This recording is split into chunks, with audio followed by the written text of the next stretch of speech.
Bonjour à tous, ici Manganim Fan. On se retrouve aujourd'hui pour la nouvelle manga lecture, la numéro 10. Oh yes! On franchit un nouveau palier. Donc, avant de passer au sérieux, on s'abonne, on like et on commente. Puis on se retrouve tout de suite pour le premier tome que j'ai lu cette semaine, le tome 7 de The Quintessential Quintuplets. Moitié de série, on est déjà rendu là. C'est pour ça que les covers ont changé et qu'on s'en va de plus en plus vers qui sera la future mariée. Je veux quand même que ce soit Miku. J'adore trop Miku. Mais bon, donc on retrouve Ichika sur la couverture. C'est aussi celle qui va être au centre de la plus grosse partie de l'histoire sans l'être. Donc, on démarre ça sur un petit peu plus de leur vie dans leur nouvel appartement, dans leur nouveau logement, sur le fait qu'ils veulent encore que leur prof les aide, que Uesugi les aide. C'est juste ok. Donc à moi, c'est une partie correcte. Sympathique sans plus. Puis le bout au travail de Uesugi, où c'est que Ichika va faire une scène de film, est pas mené à grand chose.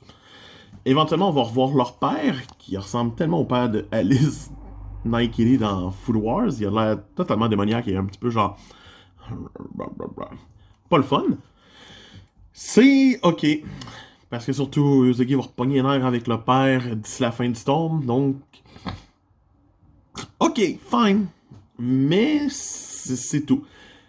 Par la suite, on va avoir 5 chapitres, pour les 5 sœurs, un chapitre chaque, sur leur dernier examen, puis savoir si elles l'ont passé.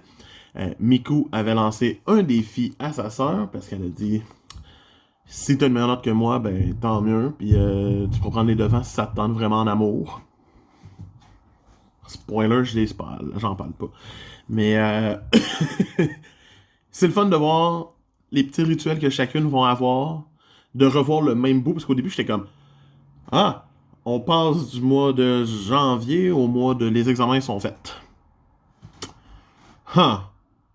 Je vous dirai pas les notes que les filles ont eues, je vous dirai même pas si ont passé, mais c'est les 5 chapitres que j'ai le plus aimé du tome, puis ça prouve à quel point la série peut être très bonne pour varier sans varier. Donc, c'est ça qui est le fun. Surtout que ça montre l'évolution de la relation de notre protagoniste avec toutes les filles. Et ça, j'approuve. Donc, un tome quand même assez sympathique. Pas... wow, mais qui se lit bien et qui fait bien ça, job. On passe par la suite au tome 11 de Daygreman. Un tome avec une cover assez spéciale que j'ai de la misère avec le point rouge qui est juste là. Je trouve ça laid comme design. Mais pour le reste, c'est stylé. On reprend exactement où on était, donc dans l'arche de Noah, et en plein combat contre les Noah. Pour l'instant, c'est encore ultra cliché, malgré que c'est très beau à regarder. C'est pas super. Ils vont se battre contre les deux jumeaux, là, Jasdero et David. Donc, pas des jumeaux, mais tu sais, genre, les deux travaillent en team. Éventuellement, ils vont même fusionner et devenir une seule et même personne, ce qui est vraiment stylé. Et leur adversaire va finir par être clair, rendu à genre 3 chapitres de la fin. Parce que c'est pas clair tout le long. T'es comme, ah, Alan. Ah, un petit peu du gars avec son marteau qui fait partie de ça, la vie. La vie est belle. Et tout d'un coup, ben, c'est Crowry, le vrai adversaire de ceux-là. Crowry, il va finir par en manger toute une à la fin de tome. C'est même humiliant pour notre ami Vampire, à quel point il mange des dégâts. Donc ça fait penser un petit peu au tome précédent avec Kanda. Mais Kanda, j'avais beaucoup de fun à voir son combat. Là, Crowry, je suis juste genre... Ah. Je sens que le combat est même pas fini, puis que c'est dans le tome 12 que ça va se conclure. Mais pour l'instant, c'est ultra cliché, puis on a l'impression que c'est comme... On va abandonner un allié à chaque ennemi, qui va finir par renverser la situation par un nouveau pouvoir. Je dis ça de même, ça va peut-être changer, mais pour l'instant, c'est de même que ça sonne. Et c'est pas de quoi que j'aime tant que ça dans des œuvres un peu plus récentes. Yu-Gi-Oh! Me dérange pas, là. Shaman King me dérange pas. Mais je l'ai assez lu pour que Daygreman me dérange. Donc, c'est ça. Par la suite, on passe à une série qui sort tellement pas souvent que j'oublie clairement que ça existe. Love Instruction, How to Become a Seductor. Oui, c'est une série un peu plus osée, publiée par Soleil. Tome 14.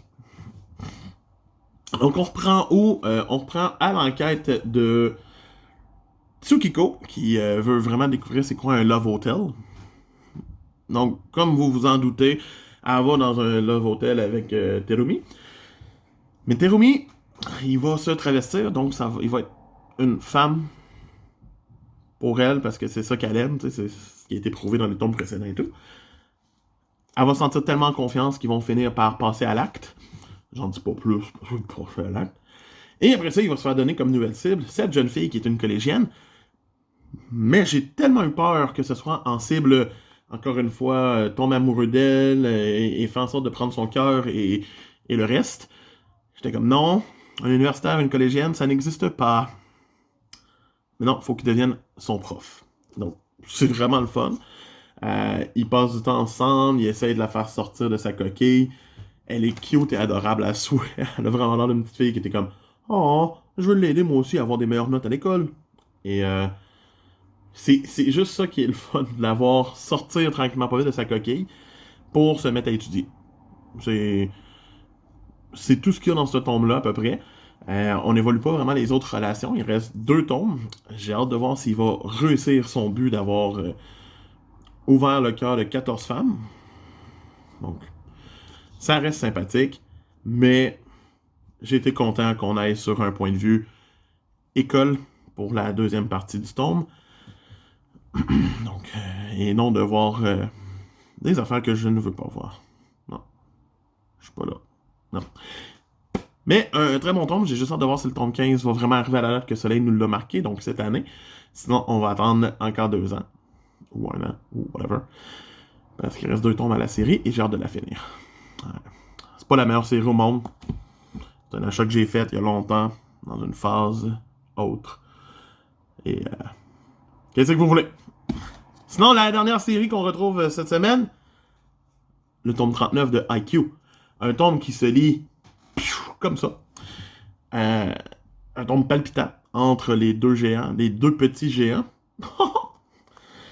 Donc, on reprend le match. On reprend le bloc adverse, notre bloc. Pour résumer ce tome-là, ben, c'est échange par échange. On rencontre beaucoup plus le petit géant de Camomédaille, qui est sa cover d'ailleurs, preuve. C'est surtout lui qui va voler le show dans ce tome-là. Éventuellement, Hinata va voler le show avec Kageyama. Et puis, éventuellement, Asahi va se faire dominer. Et ça sent que le prochain tome devrait être focusé sur qu'est-ce qu'Asahi va faire. Mais c'est vraiment un tome d'échange et un tome de la balle va d'un bord, la balle va de l'autre. Le premier set est remporté par Camomédaille. Il reste juste à voir si nos corbeaux vont réussir à reprendre la balle et la renvoyer assez souvent pour qu'ils gagnent au moins le 2e set et qu'on se rende en 3e set. J'aimerais que le beat soit plus rapide aussi pour IQ. Ça ferait pas de tort. Kazé, je sais pas pourquoi vous les sortez une fois par 3 mois. La série est terminée, sortez-moi ça une fois par 2 mois, puis finissons la série. C'est tout ce que j'ai à dire. Mais j'ai adoré ce tome. Il se lit vite, il se lit bien. Les stratégies mises en jeu sont très intéressantes. Ça fait changement. Il y a eu du changement dans les stratégies. Et c'est mon coup de cœur de la semaine d'ailleurs. Donc, IQ tome 39. C'était Manga Game Fan qui vous dit pour plus de contenu, pour d'autres manga lectures, on s'abonne, on like et on commente. Puis moi, je vous retrouve très prochainement pour un unboxing bien spécial. Donc, à bientôt. Bye!